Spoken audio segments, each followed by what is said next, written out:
we have to address an ongoing problem in today's NBA. And this was kind of the main theme of our first segments last year throughout the whole season, and that's the injuries.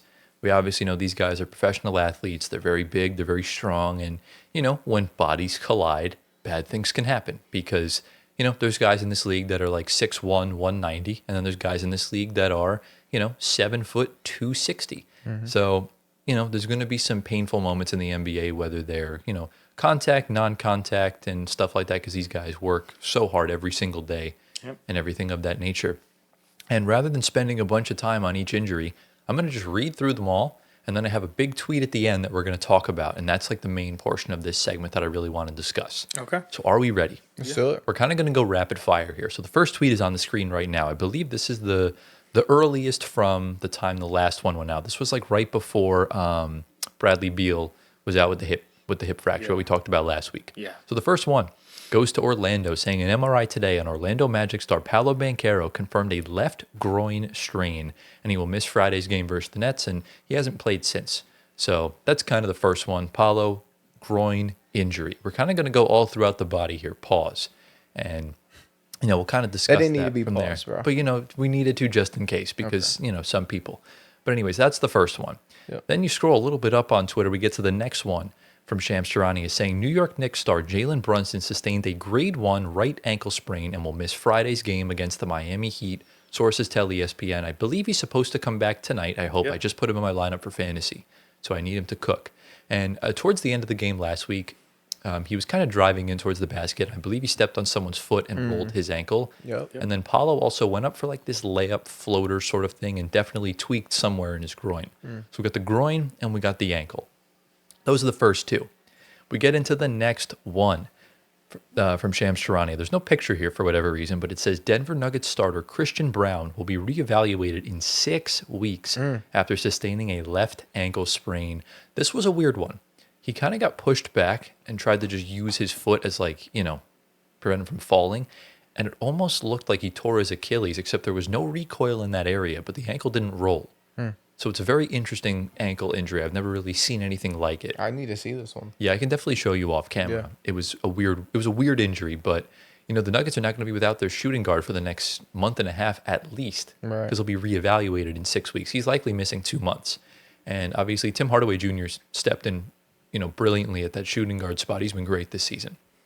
But that's the next one. We move into the next tweet from Shams Charania. Back to the New York Knicks, saying forward OG Anunoby will be reevaluated in 2 weeks from a left hamstring strain.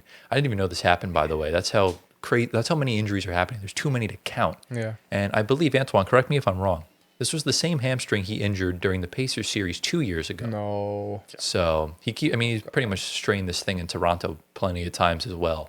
So another injury. That's already 4 injuries, and that's not even the halfway point. We get into the next one, saying Maverick star Anthony Davis will miss at least another 7 to 10 more days as he rehabs from his left calf strain. He's kind of the outlier here because he always gets hurt, and we know he was supposed to miss a bunch of time with the calf problem. And, they're worried about the Achilles. That's one of the main factors of why they fired Nico Harris and stuff like that. We get into the next injury, saying Grizzlies say star Ja Morant will be reevaluated in 2 weeks due to a grade 1 right calf strain. So again, the calf is becoming a bit of a common denominator here as we get further into this list of injuries. And another injury for Ja Morant, who's been dealing with so much. Grizzlies fans are starting to lose a lot of patience here because it's kind of ridiculous. Getting injured left and right. Into the next tweet. This is the biggest one.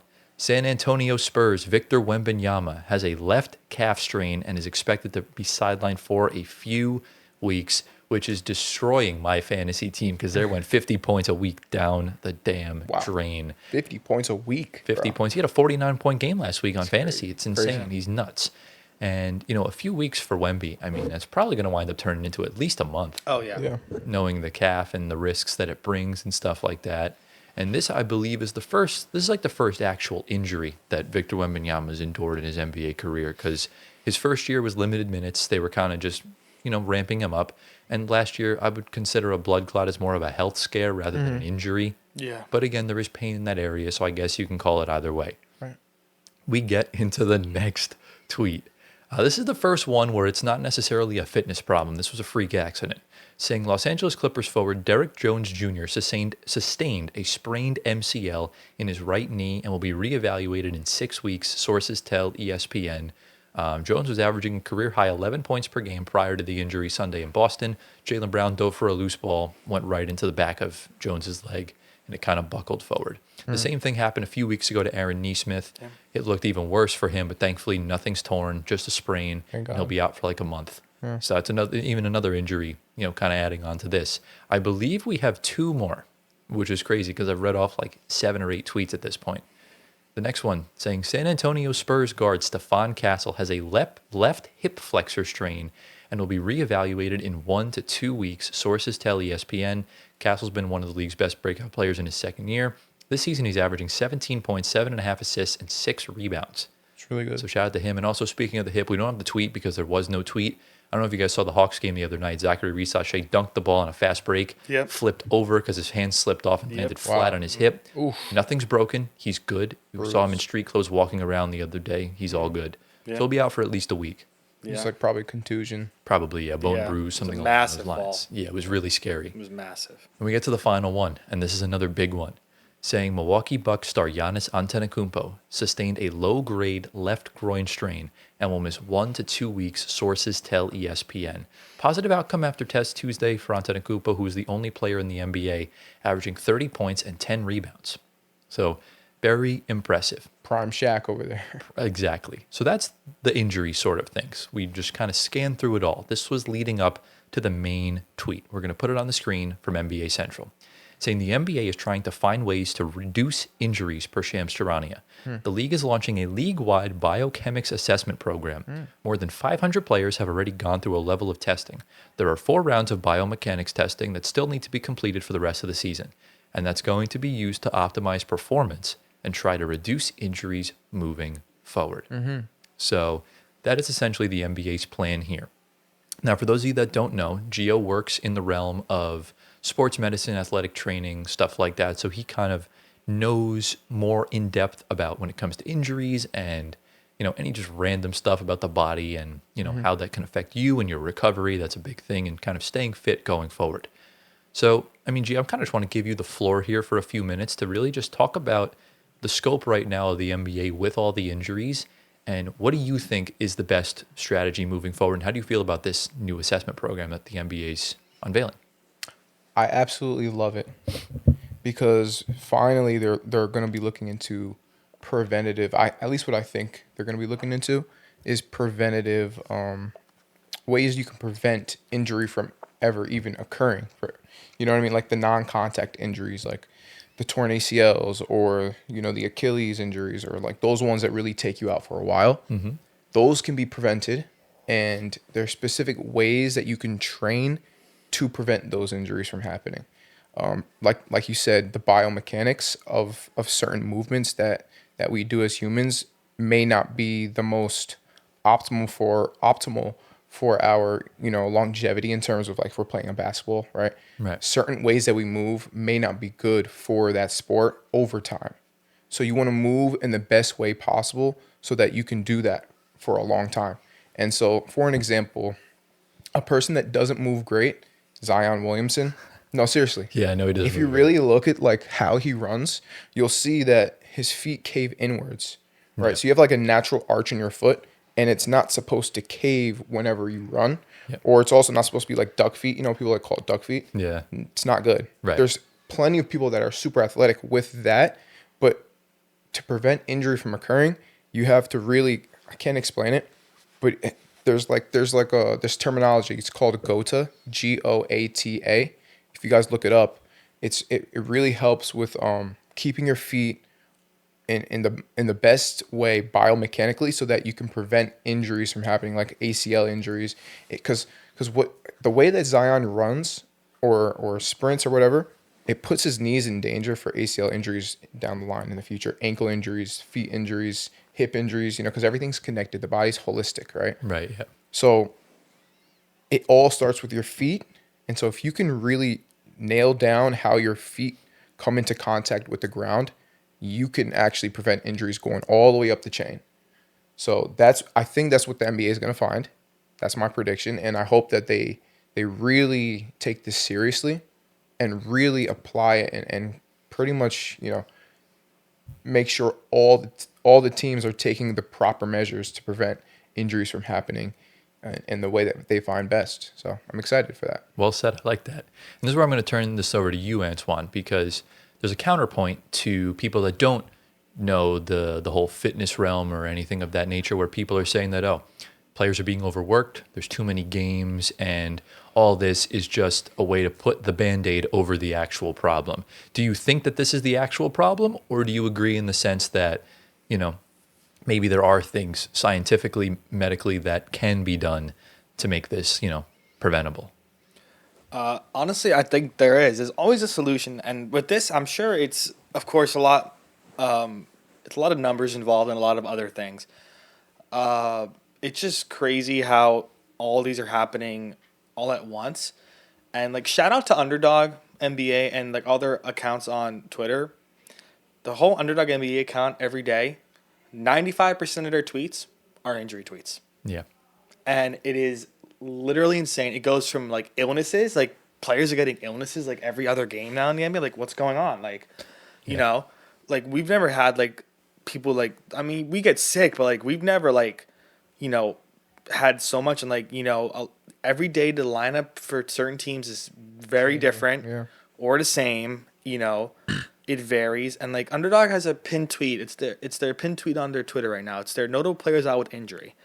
And all these names on the list, there's, one common denominator, and then there's a few that are kind of notable, like Giannis, Wemby, AD, Kawhi, Embiid, Zion, Trey, Ja, J-Dub, Paolo, Garland, Jalen Green, Brandon Miller, Cam Thomas, Tyler Hero, OG, Jaden Ivey, Christian Brown, Dylan Harper, Stephon Castle, Aaron Nesmith, Kelly Oubre, Beal, Poole, Keegan Murray, Walker Kessler, and then from last year, Tatum, Hallie, Irving, Lillard, Van Vliet, DeJounte Murray. The common denominator I find is these are all players on the better end of their careers that have a lot of time left besides maybe like an AD or Kawhi or an Embiid or a Beal. And these are all the stars of the game. Yeah. It's a major problem.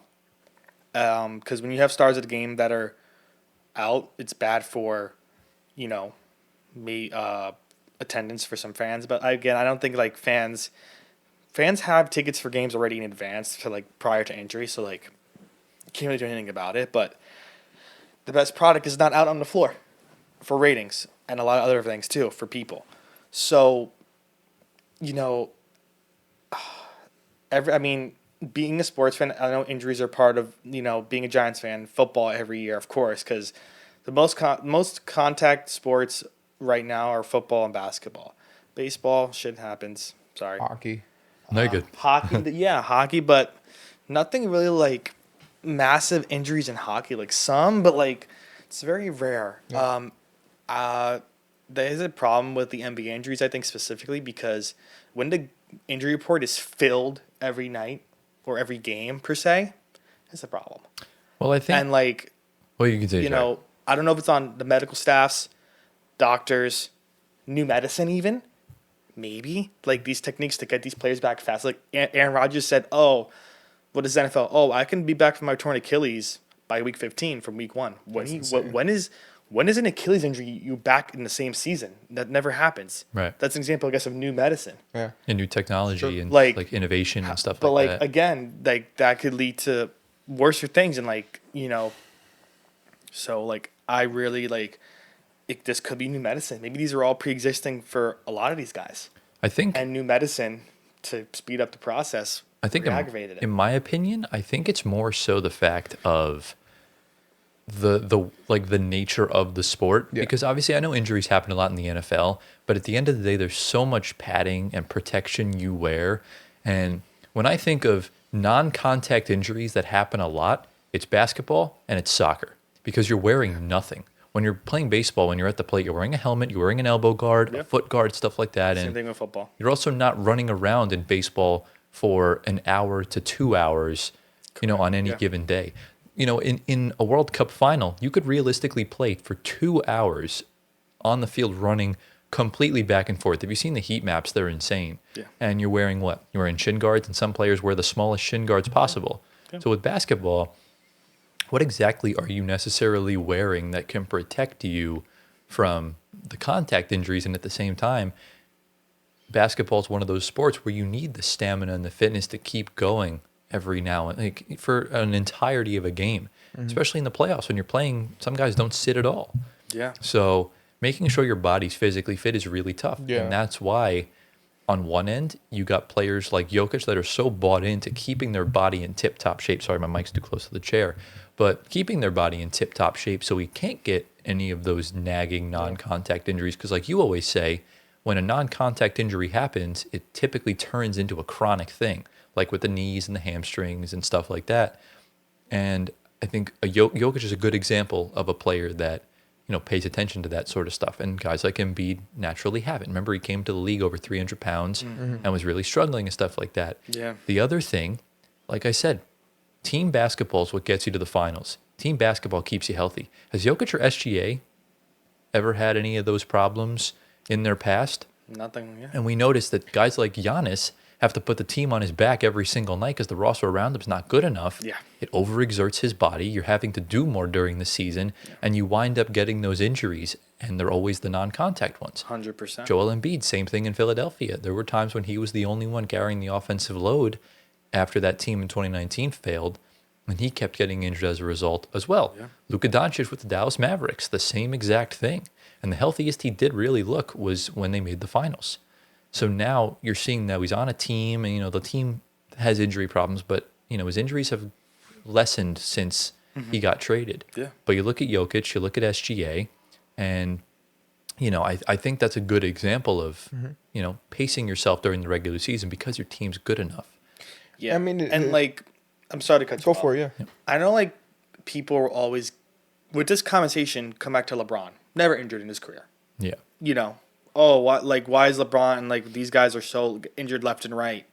LeBron is an anomaly. I'm sorry. That's the guy that keeps in control of his body. That's the and truth. He what is. he puts in his body and everything else. And he had sciatica. He's 40 years old. That kind of happens when you're 40. But these guys right now are around our age. Yeah. And you don't want to rack up a long injury history. And again, the majority of these injuries that I see, of course, from here are all lower body, which makes sense because basketball, using your legs the most, you're running back and forth for probably 3 miles on a court. Yep. Legs are flying everywhere, screens, legs are getting interlocked with screens and other things. So the leg is more open and prone, dive balls, loose balls, screens, blocking fouls, charging fouls. Your legs are going down. Right. And if someone, you're not going to see a lot of arm injuries unless, Right. Something crazy happens. So, I feel like they need to focus on the lower extremities. I think to further really get into your point, Anthony, it's more about the preventable injuries than the non-preventable, because there's non-preventable injuries like you step on someone's foot. Well, there's nothing you can really do about that. You Right. stepped on their Yeah, foot. exactly. Your ankle's going to twist. It just happens. But it's really the preventable ones where you make a cut and then you end up tearing your ACL because of muscle weakness, or you end up tearing you end up tearing your ACL because maybe you're not moving in the most efficient way for your body to get out of that position. You know what I'm saying? It's those types of injuries where the NBA needs to break down what's going on. Why are certain players getting injured over and over again, and why are other players not getting injured? There should be an investigation. Why are these certain players always healthy? What is it that they're doing off the court? What is it that they're doing on the court that's keeping them healthy, right? And then the same thing for the injured ones. Why are they getting injured all the time? What is it? Really do a deep dive investigation on that, and I think we'll find our answer. Another Exactly, yeah. thing that Tyler brought up too, Brunson's injury last week, they were down 20 to the Magic, and it was 2 minutes left in the game. Why is Jalen Brunson still in the game? You're not winning this game. It's a good point. And another thing with Brunson too that terrifies me, the foul baiting. Because when he's looking for a foul and he's moving his body a certain way to draw that foul, that could lead to an injury that's catastrophic for us. That's why that people get upset about that when he's leaning. Because I watch Knicks games and I see him, when he has someone leaning, he'll lean into that foul like it's his bread and butter every day. But And, again, those are contact injuries. Right. well, when yeah, you're but falling. that's preventable for Brunson Contact to injuries- not Right, yeah. do that and how his style of play. And same thing on Mike Brown. The Knicks were down 20 against the Magic. Brunson's in that game with 2 minutes to go. That's what Tibbs would do back when that's preventable. Yeah. Like you're down 20, you're not coming back from 20. Like, and Yeah. Brunson's running full speed down the court, trips on someone's foot, and rolls the ankle like pretty bad. Yeah. Like, you know, Yeah. it's just not smart basketball Yeah, for sure. IQ at all. Yeah, no, I get it. It's definitely a tough. Injuries are such a tough conversation to have because, like you said, Gio, there is the preventable stuff, and then there's also the freak accidents. Like, you know, it's not Derek Jones' fault that his body's Exactly. right. It's not Yeah, his fault that he got hit. It's not his fault that he got hurt. Yeah. But Yeah, you know, exactly. when you look at a guy like Anthony Davis, who clearly came into the season out of shape, shame on you for getting injured because you should have done better in the offseason. And then at the same time, you look at a guy like Giannis, whose usage is through the freaking roof. Like, you really can't Exactly. blame him. So that's, again, another issue that the NBA has where, you know, some guys are over pushing themselves and overexerting themselves. And like I said, we'll get the answers at some point. And I'm looking forward to seeing what those results are. And let us know down in the comments, what do you guys think about this new era of the NBA with this program? And do you think that's the real root of the injuries? Do you think it's a fitness problem, or do we think it's something deeper than that? And, you know, we'll see what happens when the time comes.